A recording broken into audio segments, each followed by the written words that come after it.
राधे राधे, जय श्री कृष्णा सभी को। आज हम आपको बताने वाले हैं फ्लोरा दौज के बारे में। ये दिन बड़ा ही शुभ दिन है क्योंकि इस दिन श्री कृष्ण भगवान ने राधा रानी के साथ और सभी गोपियों के साथ होली खेली थी। तो उस दिन से हम इस दिन को मनाते हैं। अब विशेष बात यह है, इस दिन हम अपने लड्डू गोपाल की सेवा पूजा कैसे करें, तो आइए मैं आपको बताती हूँ। पहले मैंने एक प्लेट तैयार कर ली थी। इसमें चंदन फूलों से और तुलसी से इसको सजा लिया था, क्योंकि हमें अपने बाल गोपाल को कभी भी ऐसे खाली प्लेट में नहीं बिठा के स्नान कराना, चाहे एक तुलसी दल ही उसमें डालने पर डाल देते हैं। उसके बाद ही हमने अपने भगवान को अच्छे से उन्हें मिलाने के लिए तैयार किया। और सबसे पहले हमें धूप दीप जलाना चाहिए। उसके बाद एक लोटे में दूध और फूल डालकर और इत्र हमें जल में हमेशा डालना चाहिए, जिससे हमारे भगवान पूरे दिन महकते रहें और उनके साथ साथ हम भी महकते रहें। अगर आप चाहें तो पंचामृत से भी, चंदन से भी स्नान करा सकते हैं। ये आपके भाव के ऊपर है। भगवान हमेशा भाव के ही उनके होते हैं, इसलिए ये आपको सबसे पहले ये ध्यान रखना है कि आपका भाव क्या है। इस दिन आप जल में गंगा जल और पीले फूल अवश्य ही मिलाएं तो ज़्यादा उसका महत्व होता है। और अच्छे से स्नान अपने प्रभु को कराने के बाद में ध्यान देने वाली बात यह है कि जल ज़्यादा ठंडा ना हो। उसके बाद ही हम उन्हें साफ स्वच्छ वस्त्र से उनको अच्छे से उनका स्किन को साफ करेंगे, पोंछेंगे। और इस जल के लिए हमें किसी पेड़ पौधे में लगा देना चाहिए, इधर उधर नहीं फेंकना चाहिए।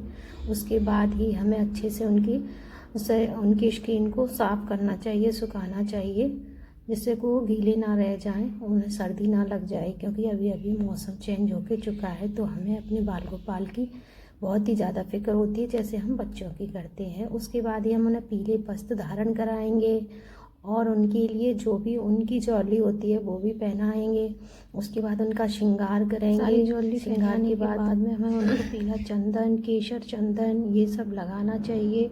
तो मैंने अपने कान्हा जी की कुछ इस तरह से श्रृंगार किया था, तो आप देख ही सकते हैं। इस दिन पीला चंदन बहुत ही ज़रूरी है और शुभ भी माना जाता है, तो इसलिए हमें उनको पीला चंदन ज़रूर अर्पित करना चाहिए। स्नान भी कराना चाहिए पीले चंदन से। तो फिर मैंने उनका पीले चंदन से श्रृंगार किया।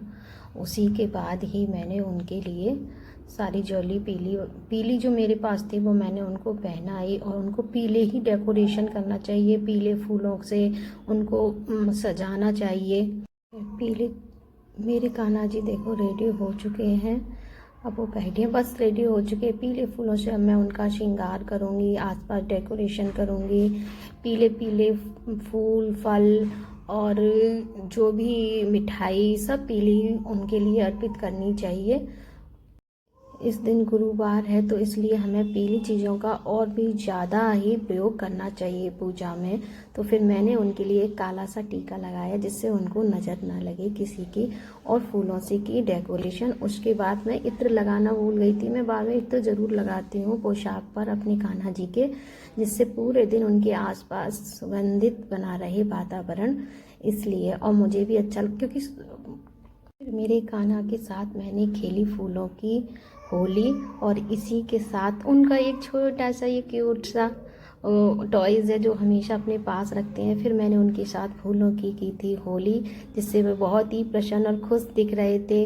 और हमें अपने परिवार के साथ भी फूलों की होली ज़रूर खेलनी चाहिए इस दिन।